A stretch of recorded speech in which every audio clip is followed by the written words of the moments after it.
transformasi digital dan peran kecerdasan buatan atau artificial intelligence dalam pendidikan tinggi. Saya, Agit Fajar Satrio, dengan NIM 240501010118, komunikasi 401. Pertama, pendahuluan. Memasuki 2026, pendidikan tinggi mengalami perubahan paradigma akibat integrasi AI yang semakin pesat. AI berkembang dari alat bantu menjadi mitra strategis untuk pembelajaran yang lebih personal, adaptif, dan efisien. Adaptive learning memungkinkan materi dan latihan disesuaikan dengan tingkat pemahaman serta kecepatan belajar mahasiswa. AI juga membantu penilaian pekerjaan administratif, literatur review, dan analisis data. Tantangan utama: plagiarisme, ketergantungan pada AI, integritas akademik, privasi, dan keamanan data. Karena itu, AI perlu diarahkan sebagai alat bantu berpikir kritis, bukan pengganti proses berpikir manusia. Yang kedua, tinjauan pustaka Anur di tahun 2023. Pengguna aplikasi AI, khususnya ChatGPT, menunjukkan bahwa AI telah terintegrasi dalam aktivitas digital masyarakat Indonesia. Terbukti, di tahun 2021, AI dapat mengotomatisasi manajemen pembelajaran dan meningkatkan efisiensi operasional serta memberi ruang interaksi dosen sampai mahasiswa. Rifki, di tahun 2024, integrasi AI memunculkan dilema etika, terutama integrasi akademik dan potensi penurunan kemampuan berpikir kritis. Beberapa poin yang ditekankan pada artikel sebagai berikut. Yang pertama, adopsi AI bukan sekedar tren, tetapi perubahan perilaku dan kompetisi akademik. Kedua, institusi pendidikan perlu menggeser paradigma dan larangan penggunaan menuju manajemen pemanfaatan AI yang produktif dan bertanggung jawab. Yang ketiga, efisiensi AI harus dibatasi oleh prinsip kemanusiaan. Teknologi seharusnya menyediakan ruang bagi interaksi dan bimbingan dosen yang lebih berkualitas. Yang ketiga, penelitian terdahulu.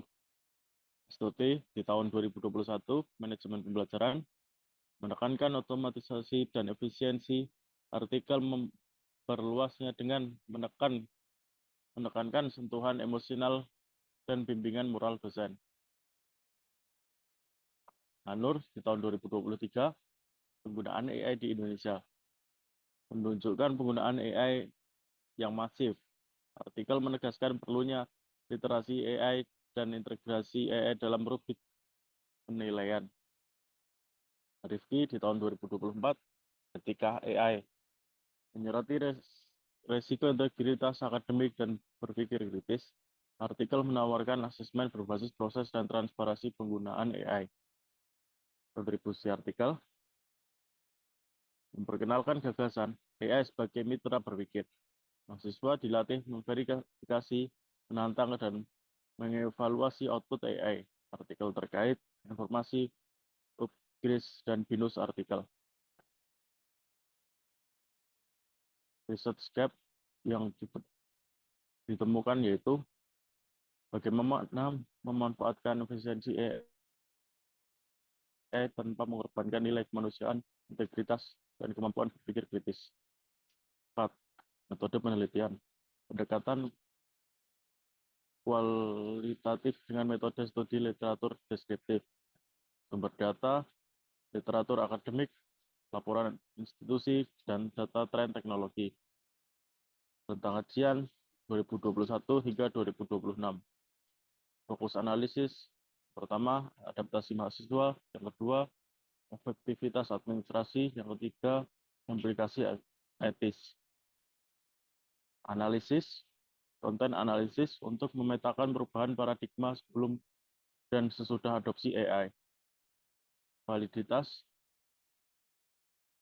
triangulasi sumber dari jurnal multidisipliner dan publikasi universitas. Yang kelima, hasil dan pembahasan. Poin A, pembelajaran dan peran mahasiswa. Poin pertama, AI mengubah mahasiswa dari konsumen informasi pasif menjadi kolaborator aktif. Platform adaptive learning membantu mempersingkat durasi pemahaman konsep teknis hingga 30% dibandingkan metode konvensional. Poin ketiga, AI berfungsi sebagai mitra intelektual yang membantu memetakan pola pikir mahasiswa. Yang keempat, transformasi digital membutuhkan kurikulum yang student-centered dan fleksibel terhadap penggunaan AI.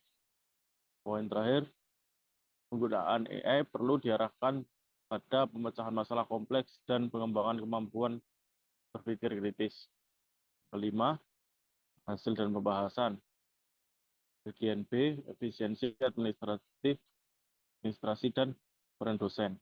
Dampak positif, otomatisasi, penilaian, dan manajemen data absensi mengurangi beban kerja rutin dosen serta memberi lebih banyak waktu untuk riset dan monitoring.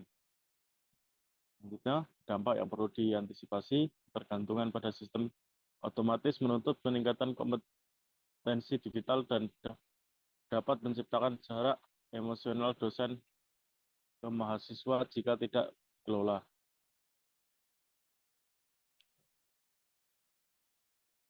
Kebijakan kampus tetap perlu memprioritaskan interaksi tatap muka sebagai inti proses pendidikan. Efisiensi AI sebaiknya digunakan untuk memperkuat kualitas interaksi manusia, bukan menggantikannya. Yang kelima, hasil dan pembahasan. C, integritas akademik dan etika. Plagiarisme berbasis AI menjadi salah satu tantangan paling signifikan bagi integritas akademik pada tahun 2026. Pendekatan larangan penggunaan AI dinilai tidak efektif dan dapat kontraproduktif.